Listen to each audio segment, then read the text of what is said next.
Here is a question. Read it carefully and think about the answer. Let us solve it step by step. Let us begin solving this step by step. Identify the parent chain ring. The molecule is a cyclohexane ring bearing an OH group, so the parent name is cyclohexanol. Moving on to the next step. Identify all substituents on the ring. From the structure, there is a hydroxyl, OH group, a bromine, Br, atom, a chlorine, Cl, atom, and an ethynyl group, CCH. Moving on to the next step. Assign the principal characteristic group and numbering. The OH group receives the lowest possible locant as the principal characteristic group in cyclohexanol nomenclature, so C1 is equal to OH-bearing carbon. And for the final step, number the ring to give lowest locants to substituents.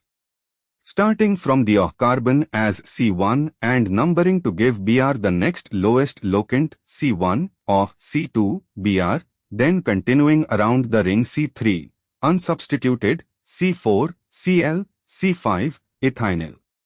Verify the locant set. The set 1, 2, 4, 5 is achieved with this numbering. Numbering in the other direction would give 1, 6, 4, 3 is equal to 1, 3, 4, 6, which is higher at the second point of difference, 3 versus 2, so the first numbering is correct. Arrange substituents alphabetically. Bromo 2, chloro 4, ethynyl 5, then the parent cyclohexanol 1. 2 bromo 4 chloro 5 ethynyl cyclohexane 1 ol, commonly written as 2 bromo 4 chloro 5 ethynyl cyclohexanol. Therefore, the correct answer is 2 bromo 4 chloro 5 ethynyl cyclohexanol. The correct answer is shown on screen.